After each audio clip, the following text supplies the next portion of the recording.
Welcome to The Explainer. So, today we're diving into what I think is a truly fascinating paradigm shift when it comes to crisis management. We're looking at Dr. Goeye's revolutionary framework from his book, The 8 Positivity Strategies. And honestly, what we've got here is kind of wild. It masterfully and surprisingly blends ancient philosophy with modern AI to help you solve literally the most complex leadership challenges. It's just a completely fresh take on strategy, and I am absolutely pumped to share it with you. Okay, real quick, here's our roadmap. We're going to start with moving from chaos to clarity, break down what's called the triad of strategy, and then pinpoint 8 specific states of positivity. After that, we'll map out a practical AI blueprint to actually get you there, and wrap up with how this elevates your everyday leadership. All right, section 1, from chaos to clarity. Let's be real. If you look around today, leaders are dealing with insane levels of complexity. We're talking sudden inflation spikes, deep political polarization, and market shifts you just can't predict. It can honestly feel like pure chaos out there. Okay, let's dive into this. How can modern leaders successfully navigate these complex crises and actually engineer positive outcomes? I mean, this is the ultimate dilemma, right? When the ground is constantly shifting under your feet, how do you not just survive, but actively steer your team toward a definitive win? How do you replace that gut reaction panic with absolute precision? Well, according to Dr. Yi, the answer lies in this incredibly radical synthesis. You see, his framework doesn't just lean on one single school of thought. Instead, he combines a 3,000-year-old divination manual, the I Ching, with ancient military tactics and, wait for it, modern mathematical logic. By fusing these totally different disciplines into one cohesive tool, we can finally chart a definitive course straight out of the chaos. Which brings us to section 2, the triad of strategy.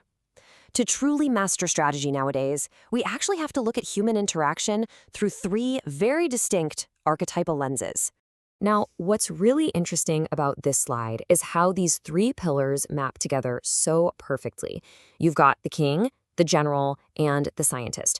Effective leadership absolutely demands that we synthesize macro timing, operational maneuver, and mathematical incentive structures. Listen, if you're only relying on one of these, you're leaving yourself totally vulnerable in today's complex market. Let's unpack these, starting with the king, who represents the ancient wisdom of the I Ching. So the king's whole domain is macro strategy and timing. A king doesn't get bogged down in exactly how to strike in one isolated battle. They are focused on reading the cosmic weather, so to speak. They figure out if the era calls for advancing, retreating, or maybe just consolidating. The king basically teaches us that, we shouldn't try to force a mountain to move. Instead, we read the season, wait for the ice to melt, and let the river flow naturally. It's all about acting in harmony with reality. Now contrast that with the general, representing Sun Tzu's The Art of War. If the king is busy reading the weather, the general is down there navigating the mud on the ground. The general's worldview is super pragmatic. Their domain is operational strategy, securing the win and moving through the immediate terrain with the absolute least amount of friction possible. The general doesn't want a messy, bloody triumph. They want to completely break the enemy's resistance using superior positioning and psychological dominance, literally winning before the battle even starts. And then we had the scientist, representing modern game theory.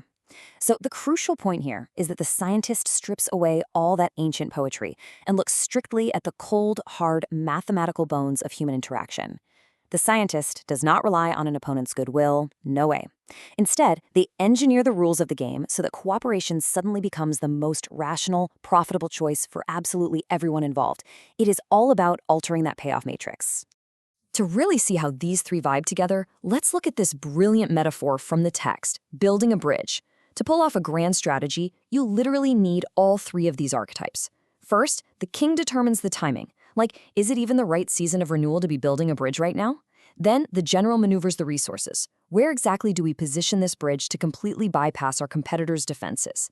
And finally, the scientist secures the rules. How do we structure the tolls so our rivals actually find it more profitable to use the bridge rather than, burn it to the ground? Bringing these 3 together creates a foolproof grand strategy. All right, section 3, 8 states of positivity. Now that we have our strategic tools, let's talk about the destination. When we're steering out of a crisis, what exactly are we trying to hit?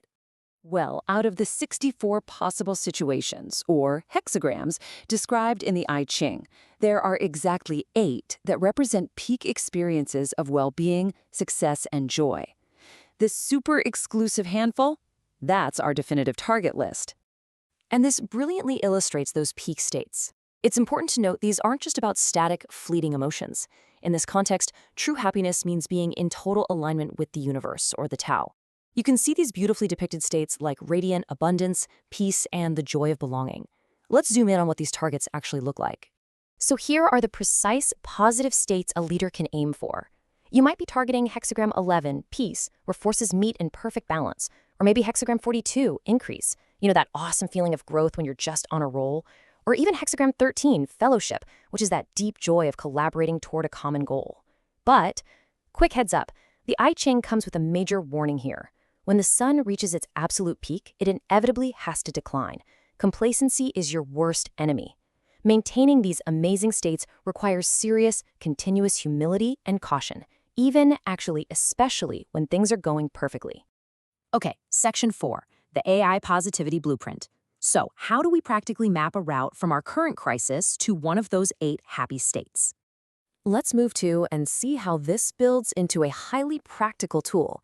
Dr. Ye introduces the PNN Positivity Large Language Model, which literally operationalizes this whole framework in 3 easy steps. Step 1 is diagnosis. The AI analyzes your chaotic situation to pinpoint your exact starting point, your from hexagram. Step 2 is targeting. You, as the leader, pick which of the 8 positive states you want to hit, your to hexagram. And step 3 is the blueprint. The AI spits out a comprehensive, actionable roadmap blending the king's timing, the general's tactics, and the scientist's logic to safely transition your team from chaos right into clarity. Which brings us to section 5, our final section, elevating your leadership. Let's wrap up by looking at how this structured science directly impacts your day-to-day abilities as a leader. Here is the ultimate synthesis. At its core, what this toolkit does is replace those knee-jerk emotional reactions and wild guesses with a highly structured, mathematically sound, and historically proven compass. You're basically using the triple arsenal of the king, the general, and the scientist to navigate chaos with absolute pinpoint precision. So, to summarize why this is an absolute game changer for your leadership. First off, it gives you a crystal clear vision.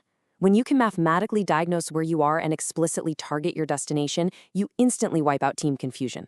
Second, it hands you a definitive blueprint. No more guessing. You have an actionable 8-path roadmap ready to execute. And third, it fosters logic-driven authority. By engineering incentive matrices like our scientist, you completely replace organizational anxiety with structured, unshakable confidence. So I want to leave you with this final, somewhat provocative thought. Think about the absolute biggest challenge you're facing right now. What is your current I Ching state? And more importantly, using the wisdom of the king, the sharp tactics of the general, and the cold logic of the scientist, how are you going to maneuver into a positive one?